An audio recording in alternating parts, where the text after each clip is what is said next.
I managed to get access to the Darknet. And me. Saw something there that no one should see. Part 1. I assume you know all about the Darknet. What you may have heard about it once is true, don't doubt it. It's not a very good place. Some are there to stock up on weed or firearms, some out of a sense of curiosity and others. Most of its visitors, however, are clearly up to no good there. But I'm not here to talk about these lunatics. I'm here to talk about what lies behind that, behind the more mysterious and inexplicable part of the internet, the part that nobody really is. Not supposed to see? Some time ago, an infographic popped up. I don't know when exactly. It was about the 8 levels of the internet. Perhaps you have seen it? However, it's interesting.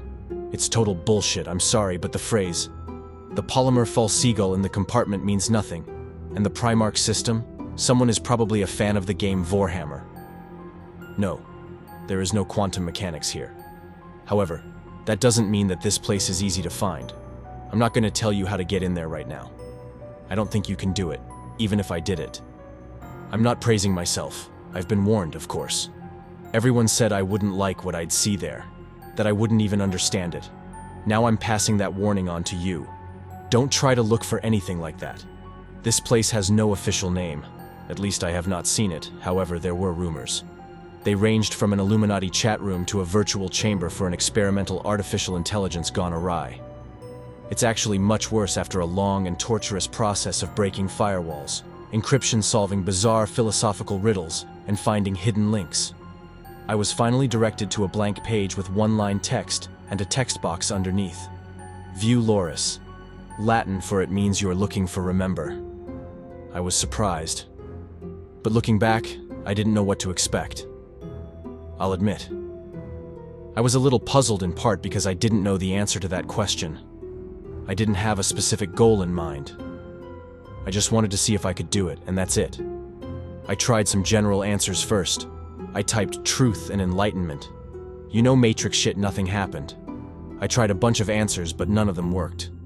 At this point, I was starting to get frustrated. Maybe it was just a gimmick page, or maybe I really did get something wrong, if not one. But I tried writing something unusual. I don't know how it came into my head, and why I thought it would work. But I typed something that was also looking for me.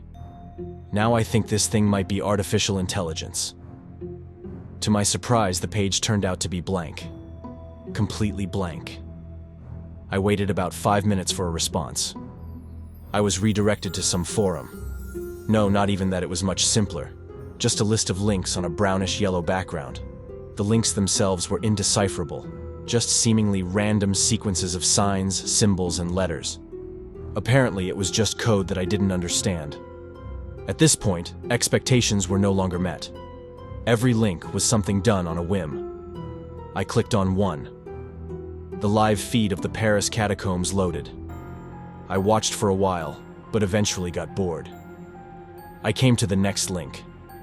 A shaky video shot in the dark opened up, but I was able to see people in tactical gear. They were in the house, opening doors and combing through every room. They finally unlocked one of them, which had some sort of creature in it. A tall humanoid with scaly skin. It was gnawing on a human limb. They tried to shoot it, but it jumped out the window. This is where the video stopped. What was I in shock? What the hell was that? This video was too compelling to be some kind of unreleased movie footage. I was very intrigued, it seems. It was worth a few months of headaches and trying to sneak into a closed network after all, I thought. I couldn't stop anymore. I started the list of links. With each click, the one that opened got weirder and weirder, more disturbing. I came across a document called Project Paragon, detailing trials of human experimentation that would result in superhuman levels of strength and survivability. It was a clear success. Damn, the document looked official. Inside were essays on space-on-time anomalies, reality glitches, and apparent patterns of alternate dimensions. Also detailed explanations concerning Area 51 of the Bermuda Triangle, mysterious disappearances of people, and the true nature of the Holy Grail. I was very upset by a document that talked about a world-ending bomb that was 72,000 times more powerful than the one dropped on Hiroshima. I don't want to know, frankly, why do we need it?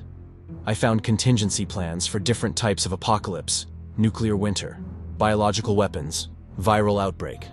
The most specific ones called the Mariana Trench anomalies, or the strange man on the 15th floor of one called Blockout.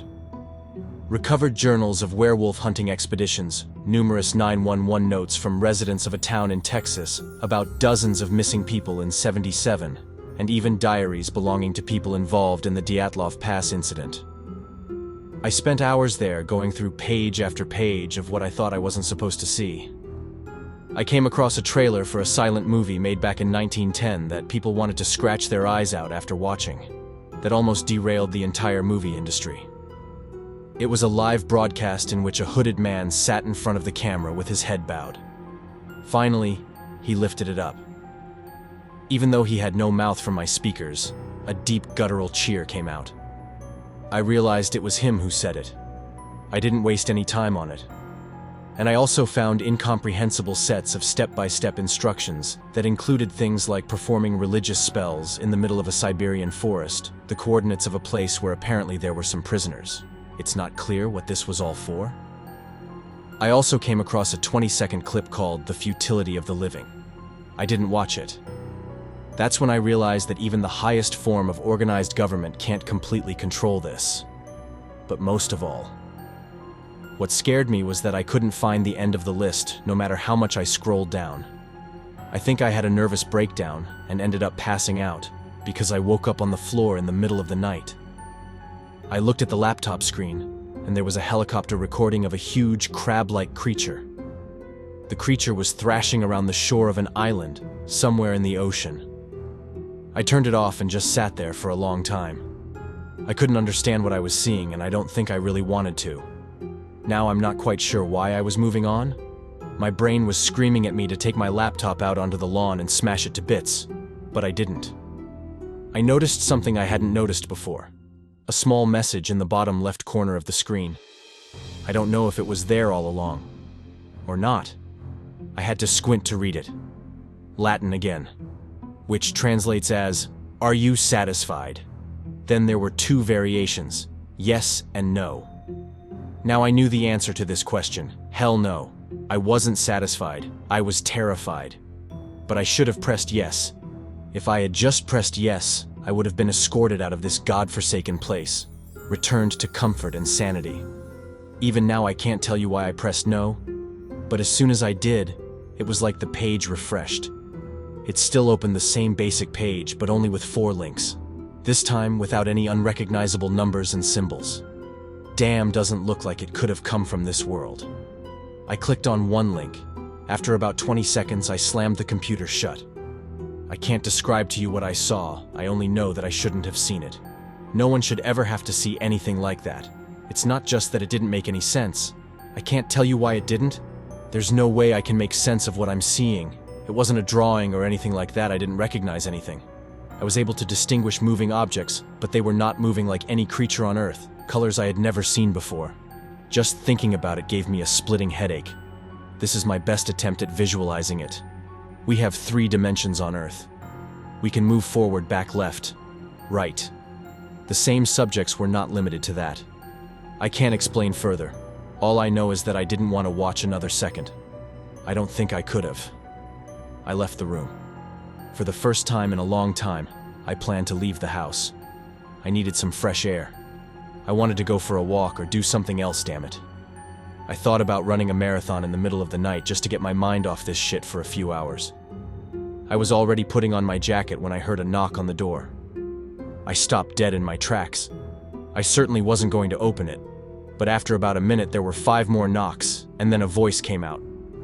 "Open up, we know what you did, but you're not going to get anything for it. We just want to talk." There was no threat in that tone. In the end, I agreed to it. I opened the door to 2 tall, slender men in suits. They smiled at me. "We can go in." I still don't know how they found me, but I was pretty sure I had broken the law. We sat down on the couch. I guess I was just waiting for them to give me answers. One of them looked at me and said, "What were you looking for?" "I don't know, but I'm not going in there again," I answered. He smiled again, like that's what he wanted to hear. "Who do you work for?" asked the other. And here he was a little more aggressive. I just shook my head. Look, I didn't know what I was getting into. I wasn't looking for anything. They just stared at me for a while. I won't tell anyone, believe me. Eventually they answered, "We're not worried about that. Doubt anyone will even believe you?" Smile again. For some reason it seemed sincere to me. "We just wanted to know what your priorities are." Looking back, I realized that was a very strange question. "Just do us a favor and we'll leave. Give us the device you used to enter." I didn't ask any questions, ran upstairs, then came down and basically threw them my laptop. They smirked at me one last time and headed for the door. As they were about to leave, one of them turned around. "I don't think you need to be warned, but don't try that again. I don't show anyone somehow get in. Will we all know if you do?" I didn't bother asking who they were, not sure I wanted to know. It's been a week. I'm not a frequent visitor to the internet now. After this, I'll try to forget everything. Try not to think about it anymore. I have terrible nightmares. I'm seeing a therapist, but I don't think it helps. I'm not going to let this consume the rest of my life anyway. The thing is, I'm afraid it might not be possible. There are things we're not supposed to know, perhaps for our own safety and sanity. Don't try to look for anything like that. Will it be so? Better for you. However, it may be too late for me.